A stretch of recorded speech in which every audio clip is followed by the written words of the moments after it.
Welcome back to Light the Fuse, lighting fuses every night. Almost every night, I guess. Every Friday night. Every Friday night. We're here. It's Friday night. I'm in a closet. Charles is sequestered in his bedroom. And we're just making some magic. But how you doing, Charles? I'm doing pretty well. How are you? I'm good. It's lovely to see your face. That's always a highlight of my week. So, And bonus, we get to talk about a kick-ass episode of this podcast. Yeah, this is pretty awesome. David Dozoretz, actually, I think he reached out to us and found our podcast. We had talked about him on the show, I think in the making of maybe Ghost Protocol. Some of our making of episodes, we brought up his name before because there were articles about him doing the previs for some of these Mission Impossible movies going back all the way to the first one. So it was amazing to hear from him. And we were like, oh my God, you got to come on the show. And then he blew our minds with some really, there's a crazy bombshell in this interview that I can't wait for you to hear. We'll break it down afterwards. I also want to say that in this interview, we discuss, you bring up that we had not revealed this on the show yet, I don't think, but we found storyboards for the snowmobile chase that opens Ghost Protocol. So these storyboards, we're going to record a whole Patreon episode about the storyboards where we break down the sequence. So again, you should sign up for our Patreon if you haven't already. It's patreon.com/lightthefuse. But just so you know, we will post these storyboards on our show notes for this episode on our website. So you can access those and take a look at them. That's LightTheFusePodcast.com in the episode guide for this episode. We'll post those storyboards so you can check them out, which was such an amazing find. And we're working to try to get that storyboard artist on the show to discuss it. What else? There's something else I wanted to bring up to you, Drew. There's this thing. Did I share with you this video by the Redux Project on Instagram? No, what is it? I thought I sent it to you, but it might have gotten lost in the shuffle. But it was there's a video that these guys they made. I think it's a group of guys. They made a video breaking down the jump in Fallout that Tom Cruise does from one roof to the other, and they visited the site of where it happened, and they noticed that the building was not the same on that corner, and so a lot of the like where he hits the wall, they actually turned into padding. And they did a whole little video breakdown of how they added padding to that, and then how they used CGI to clean it up so that it in post, so that when you see the final movie, you can't tell that it's padding. Oh, I love that. It's a cool little video. So we'll post the Instagram on our that Instagram video. We'll post it on our show notes so you can check that out, and I'll share it with you, Drew. Yeah, I thought I sent it to you, but maybe I didn't. But it's a really cool little kind of fun video these guys just made. They went over and checked out the site and made this little video. It's cool to I had no idea that it was padded, but even with the padding, he still was able to break his ankle on it. Ugh. So bad. Aren't we glad that they left that shot in the movie though, so that we can cringe every time we watch it? Yeah, incredible. Can I give a shout out, Charles? Oh, please do. I want to first let everybody know that this episode is brought to you by My Favorite Album, where filmmaker and music journalist Jeremy Dillon talks to their guests like Fred Armisen, Bob Odenkirk, and Casey Musgraves about the music and sometimes the film that they love and how it's influenced them. And you and I were just on this show, Charles, and we just posted that in the main feed. So if you haven't heard that yet, listen to that and then go listen to My Favorite Album, and all the episodes are really great over there. I want to let everybody know that this episode is also brought to you by John B., as well as Real Estate Interest LLC, commercial real estate advice for growing companies. And what they want to get across is that companies can consult with them even if they're not looking to buy or sell, that they help companies save and strategize too. So give them a ring. And we thank you guys so much for sponsoring the show. Yeah, and so here we go. Check out our interview with David Dozoretz.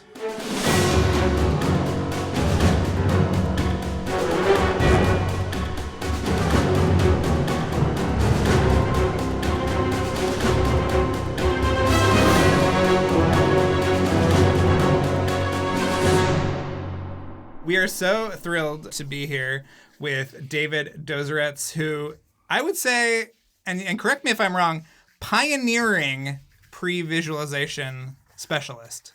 Would you say that's true? I wouldn't say I'm the only one, but yes, I was involved in a lot of the early days and a lot of the expansion of it as a filmmaking tool. I certainly can't take sole credit for it. There was other people that did little bits here and there, and then, in the case of my first two main previs experiences, previs being short for pre-visualization, I have to tip the hat to two people or three people who kind of encouraged me to do it. And the first one was John Knoll, visual effects supervisor from Industrial Light and Magic, who sort of introduced me to the concept of it. And then when Lucas was starting the Star Wars prequels, George and his producer Rick McCallum said, oh, this would be exactly what we need in order to visualize this thing called the pod race in Phantom Menace. Lucas had, at the time, basically a script with the lines, pod race happens here, in it. And so we had to, work with the storyboard artists and the concept designers and figure out what that meant. And previs was the way to do it.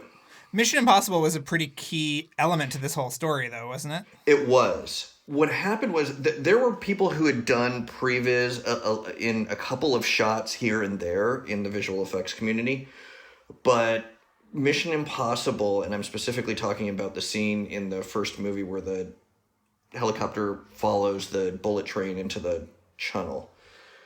That was the first time anybody had done what I'd call large-scale previs, or previs for a scene. Previs was shots that cut together.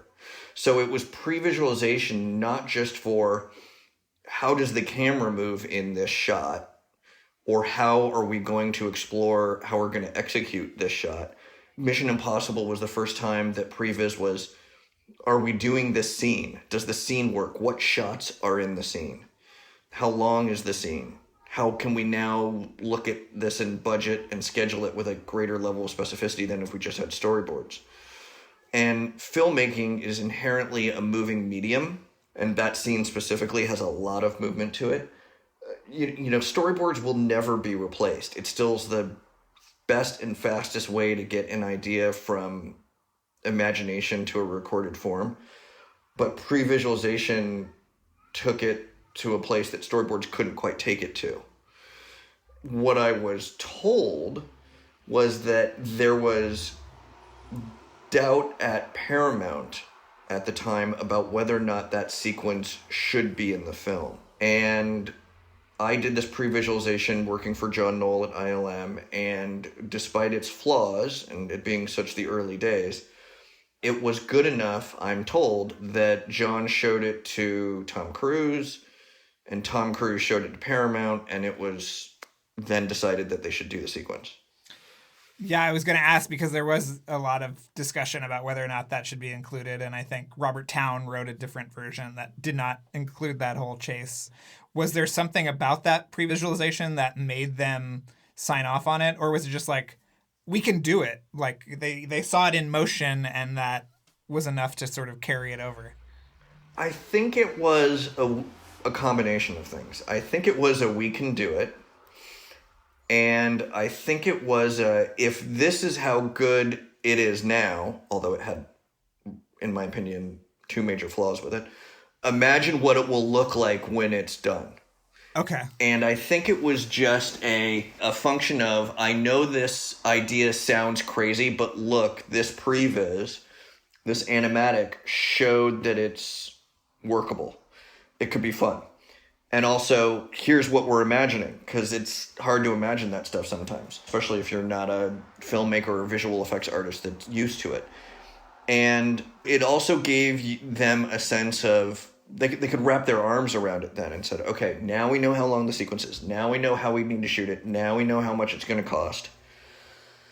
And I think that helped a lot. But I do believe, I would be shocked if it wasn't the case. I was too young and too junior to be involved in any of these meetings, but I would be shocked if it wasn't also that John Knoll went to Tom Cruise and said, this is just the blueprint, it's going to be cooler. And Tom Cruise went to Paramount and said, this is just the blueprint, it's going to be cooler. My point being, I think that they needed to sell it a bit, because by itself, it was such the early days of pre-visualization that it wasn't. Let me put it this way. Because it was sort of the first time anybody had done pre-visualization, and because the tools were not that great yet, and because I was new to it, that the difference between the animatic for Mission Impossible 1, for that helicopter sequence, and the final was a large difference. It was a vast ocean. The difference between previs that we did, that my company did, for example, for Mission Impossible 3 or Mission Impossible Ghost Protocol, the difference between the previs and the final imagery of those sequences was a lot narrower, meaning that the previs has, over the course of 20 years, been getting obviously better and better and better. Not only the tool set, but the skills of the artists working on it and the overall level of things that we could do and the way the tool was being used. So, what this means is the previs Mission Impossible was very rudimentary, but it worked. It just didn't look as cool as it could have. It was blocky shapes. There was no textures. There was no motion blur.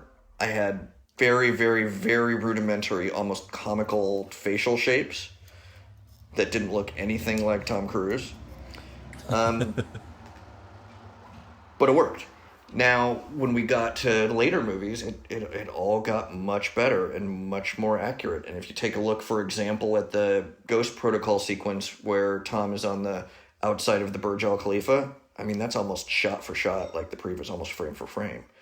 They obviously improve upon it when they shoot it and they do the visual effects and when Tom is really outside the tallest building in the world. But the previs came a lot further and is able to inform the process a lot more. What were the two things that you really didn't like about the previs for the first one? Number one was the lack of speed. The other one was the lack of detail that I could get. They're related. The detail was both in how things looked, but also how detailed I could get with the animation. When you're doing final visual effects or animation for a major motion picture, animators could work days, weeks, sometimes even months making shots look fantastic.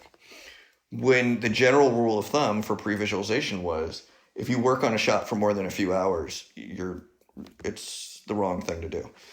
So there was storytelling that wasn't quite where it could have been.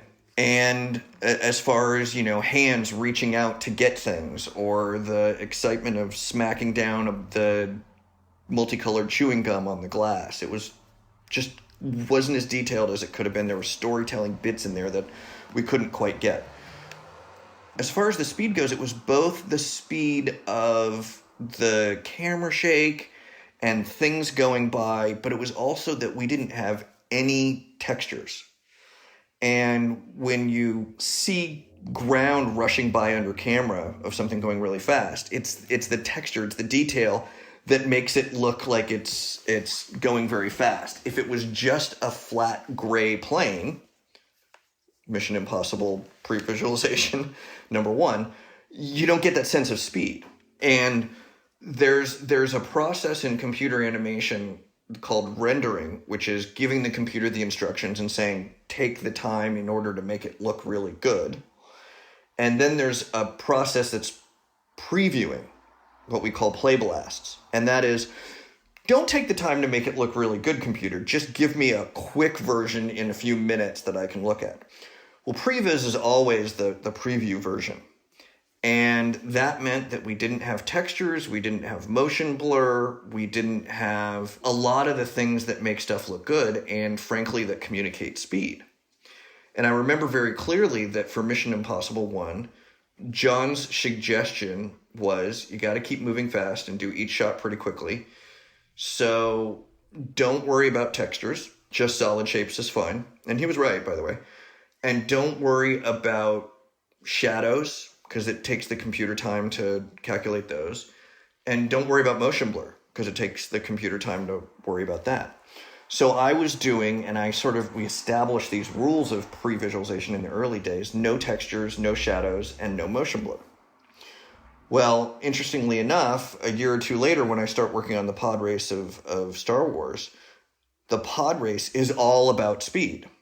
And the way that these floating aircraft engine racers, the way that you determine where they are in relation to each other and the fact that they're floating and how fast they go, you need textures motion blur, and shadows to show that they're floating. So immediately I established these 3 rules for pre-visualization on Mission Impossible, and a year later had to break all those 3 rules for Star Wars.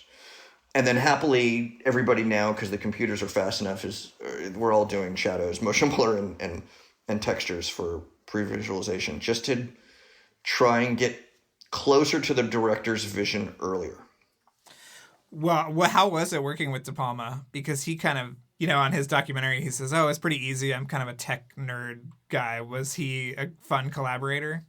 I mostly, at the time, as I said, I was like 21 or 22 years old working at Industrial Light and Magic, and it was, I think, 93. I was working primarily through John Knoll. So I believe there were 1 or 2 meetings that I had where De Palma was present, or I was on the phone, but I was taking my direction from John Knoll. Right. And by the way, I was completely happy to do that. John Knoll is, legendary. Yes, we got to talk to him, and he was the best. Yeah. Yeah, I mean, if John Knoll walked in the room and said, "Hey, would you think about doing?" It doesn't matter what it is, I would do it. I think he needs to start a religion at this point. So you came back for 3, obviously, and what was that experience like? So that was really a great experience coming back from Mission Impossible 3. I got the call from JJ Abrams' office, and JJ was working on Alias, and I believe he had just done the pilot for Lost. Yeah. But he wasn't a feature film director yet, and my understanding of how he became the director on that was that Tom Cruise saw Alias and said, "This is a great aesthetic. This is who I want to do number 3. So I went and met with JJ at his office, which was on the Disney lot at that time, and had a bunch of meetings with him. And the first sequence that we started with, I mean, it was great. It was coming home for me a little bit, because Mission Impossible, in many ways, started my career as a pre-visualization artist. Although I had done 1 or 2 shots on the Star Wars special editions before that. But as I said, that first big sequence was Mission Impossible. And I sat down with JJ, and the first sequence that he wanted me to start thinking about was this helicopter chase, again, through these huge, tall windmills that took place in Germany, and we actually shot in Palm Springs. So in order to be really efficient and really close to JJ, I set up with a couple of artists who I had worked with a lot in ironically, on the Disney lot, but we couldn't be in an office next to JJ because that space was all being used for the television shows. We had an office in the old animation building on the Disney lot. And I mean the old animation building where like Snow White was done and Mary Poppins was done. And it was so weird because the offices were empty. There was no traditional animation happening there. There was no computer animation happening there. There were a few business offices, a few creative offices like execs, writers maybe.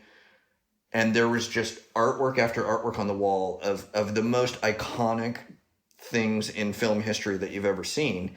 And there we are shoved in the corner just doing some computer animation that was never actually going to end up on the screen because it's previs. But it was a really fun place to do that work. And I would just, sometimes with the storyboard and sometimes diverting from the storyboards, put shots together and edit it together in a desktop editing program, put in some scratch music always because it helps inform the energy of the scene, and walk over and show it to JJ once a day or once every 2 days. And then once the film started really going, he moved to the Paramount lot because it was a Paramount film, and we moved over to the Paramount lot, and we started working on a couple of other sequences for the film. And it all made it into the movie? Yes, it all made it into the movie. I'm trying to think of the last time we did previs that didn't make it into a movie, and I know when it was. It was Mission Impossible. It was a little section of Mission Impossible Ghost Protocol. The snow chase?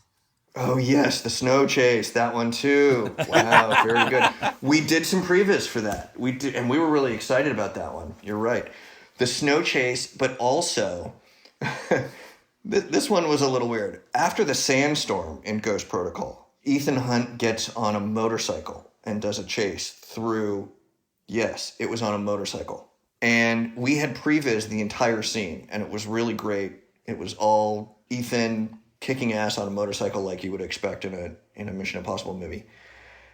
And then around that time, I don't think we had quite shown it to the executives at Paramount yet, but around that time, Tom Cruise was releasing a movie with Cameron Diaz. What was it called? Oh, yeah, Night and Day. I went and saw it. I might have even gone and seen it with my crew, the previous crew for Mission Impossible. And there was a Tom Cruise on a motorcycle at the end of that movie that almost got shot for shot what we had prevised. It was really close.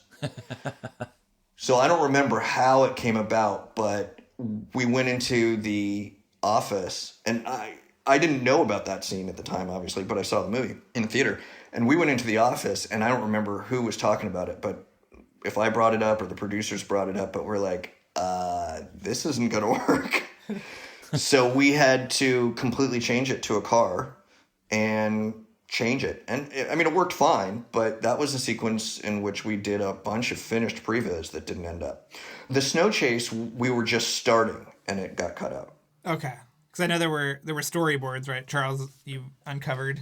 We just recently uncovered the storyboard artist Dan Sweetman has a website with some storyboards that he did great work. Yeah. Mission Impossible always has really high-end storyboard artists. You know, and one of the other things that was really unusual about Ghost Protocol was that we were some of the first crew hired on the show. And what I mean by that is JJ was producing it, and I went over to his office, Bad Robot, and went up to this conference room, was handed 3 pages, and, you know, couldn't take anything in and couldn't make copies and couldn't remember anything. Had to forget it when I walked out. And he had an outline that I think he was working with the 2 writers with, but there was no script yet. And previs were starting. I don't believe that his deal was done yet. So we started the sequence with Ethan Hunt on the tallest building in the world before there was a script and before the director was officially on yet. We were already starting to previs those shots because we knew approximately what was going to happen.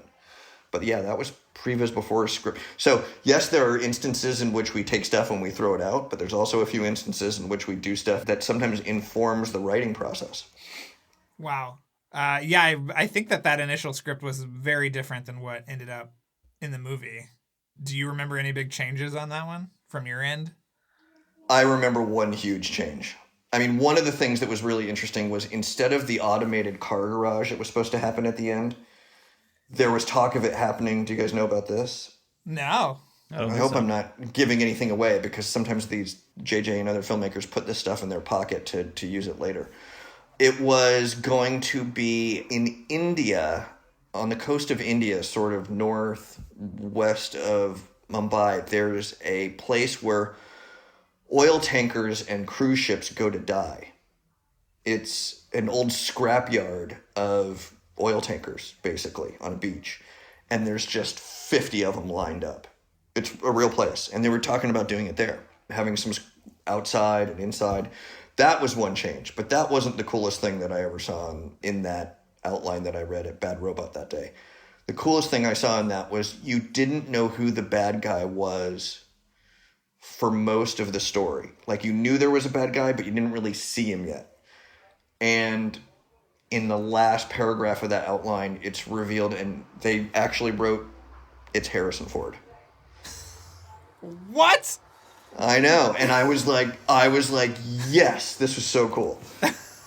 And I don't know why it didn't happen. And now it probably can't because JJ used him so much in Star Wars, obviously. But I thought that was just something that, after having worked on a bunch of Mission Impossible movies, I didn't expect to happen.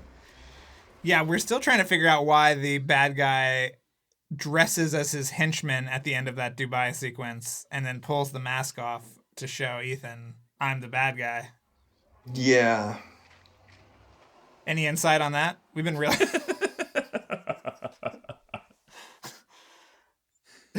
I don't recall. You know, I rewatched it parts of Ghost Protocol a couple of months ago, but I think I might have not registered that one.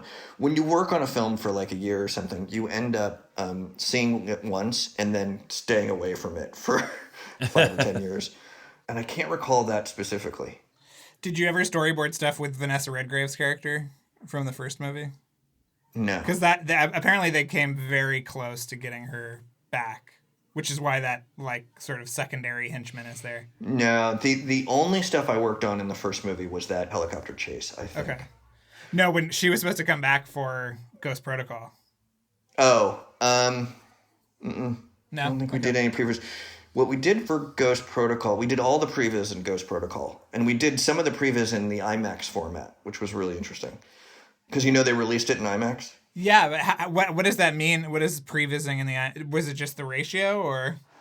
Yeah, it was just the ratio, but you're also adjusting composition and stuff because you're seeing stuff that you wouldn't have normally see, and IMAX is such a huge format that you need to make sure that if you're in a close-up shot, for example, that close-up can be large in front of you, but when you're actually sitting in an IMAX theater, but it shouldn't be 100-foot tall head.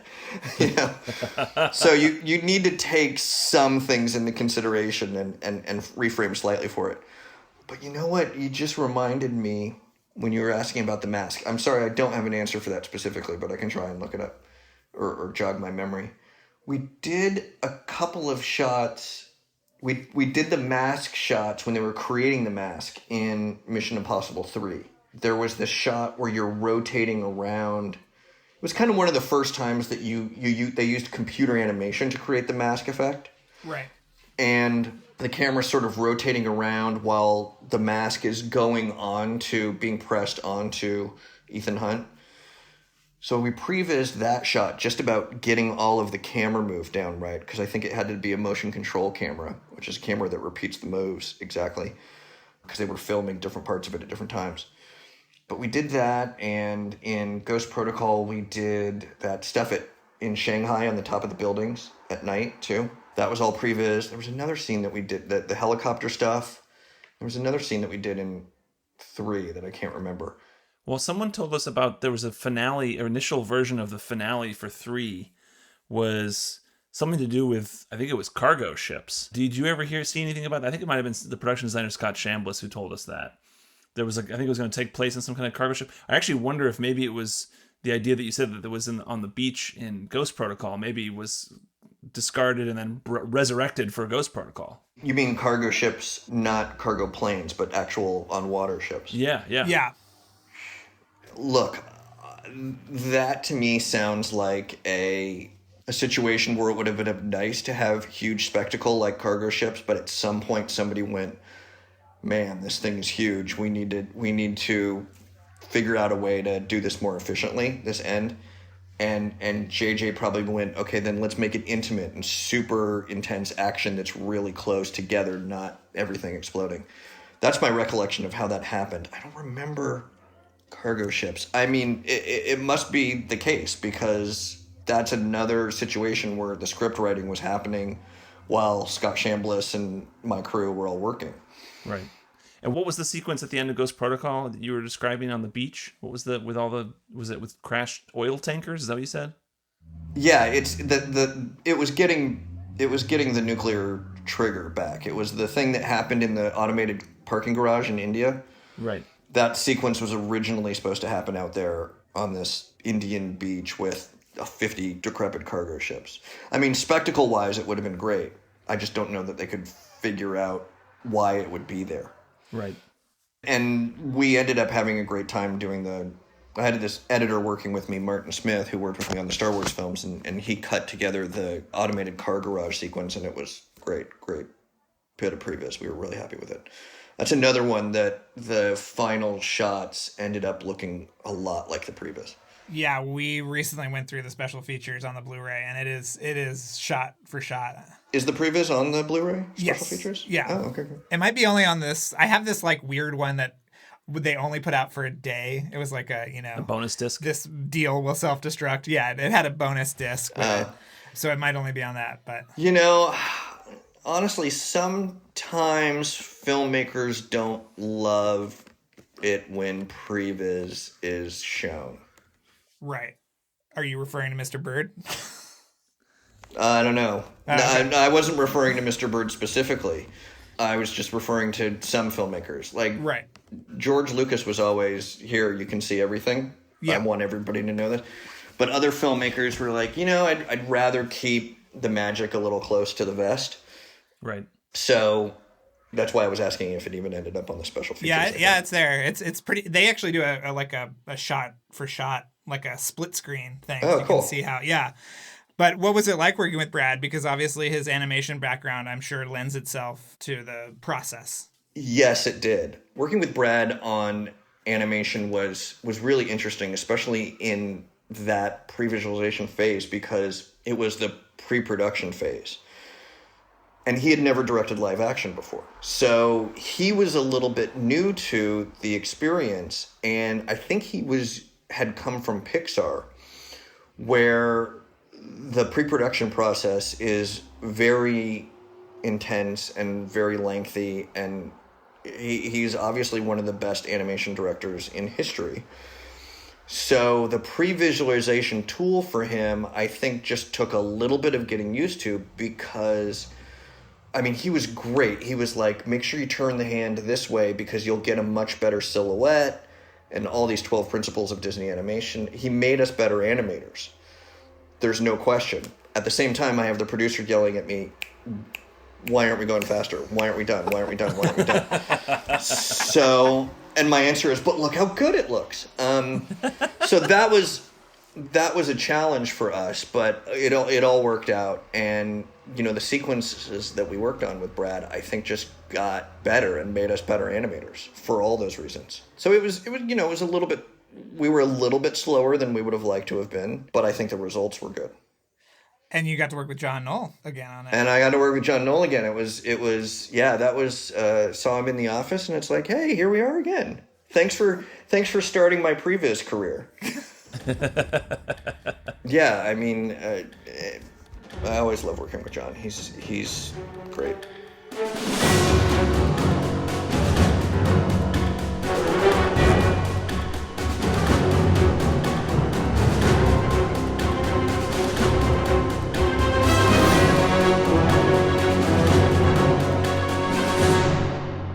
All right, we got to talk about this, Charles. What was going through your mind when he told you that Harrison Ford was supposed to be the bad guy? Harrison fucking Ford. I can't even. It seems like it was just. Kind of a meaningless bit of stunt casting, but it would have been pretty fucking cool. Meaningless bit of stunt casting that he would have elevated to something more. Correct? Yes. I love Harrison Ford. I think he's obviously a movie star, but I feel like he's also kind of underrated as an actor in a way. Yes. Can I tell you my theory? Okay. Is that they went out to him about the movie, but he had already committed, or maybe was in the process of committing, to Cowboys and Aliens, where he plays the villain in that, and was released in the summer of 2011. And so he didn't. Okay. So I think he was like, two villains. They might have missed their chance. Maybe Cowboys and Aliens got to him first. Yeah. A lot of the same people obviously worked on both movies. Right. I'm sure that idea percolated somewhere in Bad Robot and got swirled around. And, right. Yeah. It's possible that Harrison Ford said to JJ or somebody at Bad Robot, like, oh, I want to play a villain. Can you get me a villain role? And unfortunately, we didn't get him in Mission Impossible. What could have been. We have to ask them. We need to get Applebaum and Nemec on the show to talk about this. We need to work on that for sure. Yes. That would be huge. That's on our 2021 to-do list. Yes. Yeah. There was another thing in the interview, too, that was crazy when he was talking about that was sort of related to the Harrison Ford of it all, was the end of Ghost Protocol, and there was going to be a sequence on the beach in India with oil tankers and cargo ships. And I pointed out that I wondered if that was what Scott Chambliss was talking about for the original planned ending of MI3, and if that was an idea that was passed down. Anyway, if we found articles about that's an actual beach, it's a real place. We have pictures from it and stuff. It's kind of amazing, these sort of terrifying images of it. And we'll post those on our website in the show notes as well. You can check them out. It's really cool. Yeah, and he also talks about John Knoll and how much he loves John Knoll. You should absolutely check out our John Knoll interview. That's episode numbers 89, 90, and 91. John Knoll is, of course, a legend at ILM, and so you should definitely listen to that interview. You're seeing his work every week in The Mandalorian. So yeah, there you go. And yeah, and again, we'll post those storyboards for the snowmobile chase as well. And anything else, Drew? No, I mean, do you have any shout outs? Well, I do want to thank Robbie J. Martin. And thank you, Robbie. We couldn't do it without you. And also want to give a thank you to our intern, Abby Smith. And also, this episode is mixed and edited by Luke Burson. And the music was by Kevin Blumenfeld. And so please check out our Patreon, patreon.com/lightthefuse. Sign up there for the bonus content and or any level that you feel comfortable with. And go to our TeePublic page, which is also linked from our website, lightthefusepodcast.com. And what else, Drew? I think that's it. Like, subscribe, rate, and review wherever you're listening to this. And if you want to be really annoying, you can actually embed Apple Music podcasts into HTML in websites. So you can literally put this in a comment if you want. You can throw this podcast anywhere. But please, just get the word out. And thank you so much for listening. And we'll be back. Who's next week, Charles? We're back with part 2 of David Dozoretz. Oh, okay, great. And then beyond that, we've got some fun guests coming up. And then, of course, Light the Wick starts, I think, end of January or early February. So it's pretty exciting. Very excited about that. So, please come back. Cool. We'll be back.